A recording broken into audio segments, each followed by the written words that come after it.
Hello বন্ধুগণ, আমি সাধনা চলে এলাম নতুন আরও একটা ঝাঁকানাকা রেসিপি নিয়ে। আজকে আমি তোমাদের সাথে শেয়ার করছি হালকা শীতের স্পেশাল সুজির হালুয়া রেসিপি নিয়ে। বানানো যেমন সোজা, খেতেও তেমন টেস্টি হয়।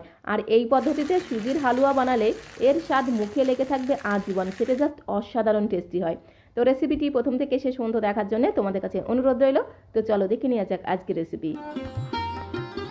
সুজির হালুয়া বানানোর জন্য প্রথমেই দেখো একটা মিক্সিং বোলের মধ্যে আমি একটা কাপ রেখে দিয়েছি। এই কাপ মেপে আমি সমস্ত উপকরণগুলো নেব, তাহলে দেখবে সুজির হালুয়াটা একদম পারফেক্ট তৈরি হবে আর খেতেও দারুণ টেস্টি হবে। তো এখানে আমি 1 প্যাকেট সুজি নিয়েছি, আর 1 প্যাকেট সুজিতে কিন্তু 200 গ্রাম সুজি থাকে। তো দেখো আমি 200 গ্রাম সুজি একটা কাপের মধ্যে ঢেলে নিলাম। সুজির পরিমাণটা তোমরা আরও বাড়িয়ে অথবা কমিয়েও নিতে পারো, তাতে কোনো সমস্যা নেই। সমস্ত সুজিটাকে দেখো মিক্সিং বোলের মধ্যে আমি ঢেলে নিয়েছি। তো এখন এই সুজিটাকে একটু দুধের মধ্যে ভিজিয়ে রাখতে হবে। এই কাপ মেপে আমি 1 কাপ পরিমাণে সুজি নিয়েছিলাম, এই কাপেরই আমি 2 কাপ পরিমাণে দিয়ে দেবো দুধ। আর এখানে আমি প্যাকেটের দুধটা ব্যবহার করছি, তো 1 কাপ সুজির মধ্যে আমি 2 কাপ পরিমাণে দুধ দিয়ে দেবো। তোমরা যদি বাটির মাপে সুজিটা নাও, যদি তুমি 1 বাটি সুজি নাও, তাহলে তোমাকে দিতে হবে 2 বাটি দুধ। তবেই দেখবে সুজিটা খুব সুন্দরভাবে ভিজে একদম নরম হয়ে যাবে। তো 1 কাপ সুজির মধ্যে আমি 2 কাপ পরিমাণে দুধ দিয়ে একটা চামচের সাহায্যে খুব সুন্দর করে একদম ঘোটানাটা করে একটু মিশিয়ে নেব। তো সুজিটাকে দেখো খুব সুন্দর করে দুধের সাথে মিশিয়ে নিয়েছি। তো এখন একটু ঢাকা দিয়ে 10 থেকে 15 মিনিটের জন্য সুজিটাকে দুধের মধ্যে এইভাবে ভিজিয়ে রেখে দেবো। তাহলে দেখবে সুজিটা খুব সুন্দরভাবে নরম হয়ে গিয়ে ফুলে একদম ডবল হয়ে যাবে। সুজিটা দুধের মধ্যে ভিজতে থাক, ততক্ষণে এখানে আমি কিছু ড্রাই ফ্রুটস নিয়েছি, সেটা একটু তোমাদের দেখিয়ে দিচ্ছি। 1 মুঠো নিয়েছি কিশমিশ, তার সাথে নিয়েছি 10 থেকে 12টা কাজু বাদাম। কাজু বাদামগুলোকে মাঝখান থেকে একটু ভেঙে ভেঙে নিয়েছি। তার সাথে 10 থেকে 12টা নিয়েছি অ্যালমন্ড। অ্যালমন্ডগুলোকে দেখো মাঝখান থেকে আমি দুফালি করে কেটে নিয়েছি। এইভাবে কিন্তু ড্রাই ফ্রুটসগুলোকে একটু ছোটো ছোটো করে কেটে নিলে দেখতেও সুন্দর লাগবে, আবার খেতেও কিন্তু দারুণ লাগবে। তো তারপরে দেখো সরাসরি আমি চলে আসলাম কড়াইয়ের কাছে। গ্যাসের ফ্লেমটা অন করে দিয়ে একটা কড়াই বসিয়ে দিয়েছি। কড়াইটা একটুখানি গরম হয়ে গেলে কড়াইয়ের মধ্যে আমি ছোটো হাতার 1 হাতা দিয়ে দিলাম ঘি। যে কোনো হালুয়া মানেই হচ্ছে ঘি, আর হালুয়াতে যদি ঘিয়ের পরিমাণটা একটু বেশি করে দেওয়া হয়, যে কোনো হালুয়ার টেস্ট কিন্তু 10 গুণ বেড়ে যায়। তো গ্যাসের ফ্লেমটা একদম লোতে রেখে ঘিটাকে খুব সুন্দর করে একটু ঘোটানাটা করে গলিয়ে নিতে হবে। কতটা ঘি হালুয়াতে দিতে হবে সেই পরিমাণটাও আমি তোমাদের পরে বলে দিচ্ছি। ঘিটা যখন খুব ভালো মতো গলে যাবে, প্রথমে আমি কাজু বাদাম আর অ্যালমন্ডগুলোকে একটু হালকা করে নেড়েচেড়ে ভেজে নেব। আর এই সময় গ্যাসের ফ্লেমটা কিন্তু একদমই লোতে রাখতে হবে। তো কাজু বাদাম অ্যালমন্ডগুলোকে একটু হালকা হাতে নেড়েচেড়ে ভেজে নেওয়ার পরে এর মধ্যে আমি 4টে দিয়ে দেবো ছোটো এলাচ। এলাচগুলোকে আগে থেকে একটু ফাটিয়ে রেখেছিলাম। আর ঘিয়ের মধ্যে যদি এইভাবে একটু এলাচ ভেজে দেওয়া হয়, তাহলে হালুয়াতে দেখবে দারুণ সুন্দর একটা এলাচের ঘ্রাণ পাওয়া যাবে। তার সাথে আমি 1 মুঠো দিয়ে দিলাম কিশমিশ। এবারে খুব ভালো করে নেড়েচেড়ে মিনিটখানেক সময় ধরে একটু হালকা করে ড্রাই ফ্রুটসগুলোকে ভেজে নিতে হবে। আর সমস্ত ড্রাই ফ্রুটসগুলোকে যদি এইভাবে একটু ঘিয়ে ভাজা হয়, তাহলে দেখবে সুজির হালুয়ার টেস্ট আরও দ্বিগুণ বেড়ে যাবে।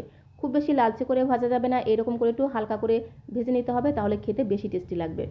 তো এখন খুব সুন্দর করে ঘিটাকে ছেঁকে ছেঁকে ড্রাই ফ্রুটসগুলোকে এইভাবে অন্য একটা পাত্রের মধ্যে তুলে নেব। ড্রাই ফ্রুটসের পরিমাণটা তোমরা আরও বাড়িয়েও নিতে পারো, তাতে কোনো সমস্যা নেই। কড়াইতে যেটুকু ঘি আছে সেই ঘিয়ের মধ্যে ওই ছোটো হাতারই আরও হাফ হাতা করে 2বার ঘি আমি দিয়ে দেবো। টোটাল এখানে আমি হাফ কাপের থেকে একটু বেশি পরিমাণে ঘি আমি ব্যবহার করেছি। 1 কাপ সুজির মধ্যে হাফ কাপের থেকে একটু বেশি পরিমাণে অথবা 1 কাপ ঘি দিয়ে যদি এইভাবে হালুয়াটা বানানো হয়, সুজির হালুয়াটা খেতে কিন্তু দারুণ লাগবে।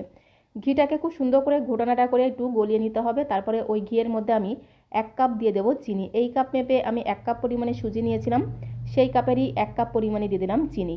গ্যাসের ফ্লেমটা কিন্তু একদমই লোতে রাখতে হবে, গ্যাসের ফ্লেমটা কিন্তু বাড়ানো যাবে না। আর কন্টিনিউ এইভাবে ঘোটানাটা করে চিনিটাকে একটু গলিয়ে নিতে হবে।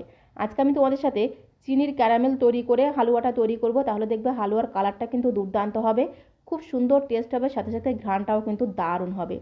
তো এইভাবে কন্টিনিউ মোটামুটি 6 থেকে 7 মিনিট সময় ধরে এইভাবে কন্টিনিউ নাড়াচাড়া করতে করতে দেখবে চিনিটা কিন্তু আস্তে আস্তে গলতে শুরু করবে, আর খুব সুন্দর একটা চিনির মধ্যে ক্যারামেল তৈরি হতে শুরু করবে। কত সুন্দর দেখো একটা লালচে কালার ধরছে। আর এইভাবে দেখবে আস্তে আস্তে চিনিটা কিন্তু বেশ একটু স্টিকি হতে শুরু করবে। তো চিনিটাকে কিন্তু কন্টিনিউ এইভাবে নাড়াচাড়া করে যেতে হবে, ততক্ষণে আমি তোমাদের ঝটপট করে সুজিটাও দেখিয়ে দিই।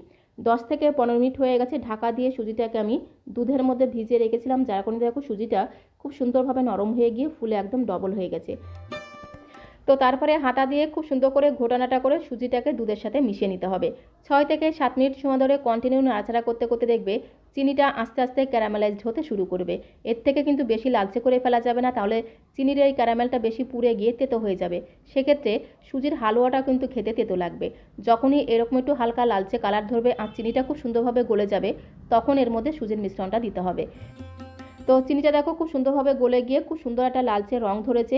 এর থেকে বেশি লালচে করে ফেলবো না। তো এখন আমি এর মধ্যে সুজির মিশ্রণটা দিয়ে দেবো। আর সুজির মিশ্রণটা যখন দেবে তখনই কিন্তু গ্যাসের ফ্লেমটা একেবারেই লোতে রাখতে হবে। লোতে রেখে সুজির এই মিশ্রণটাকে দিয়ে খুব ভালো করে ক্যারামেলের সাথে মিশিয়ে নিতে হবে।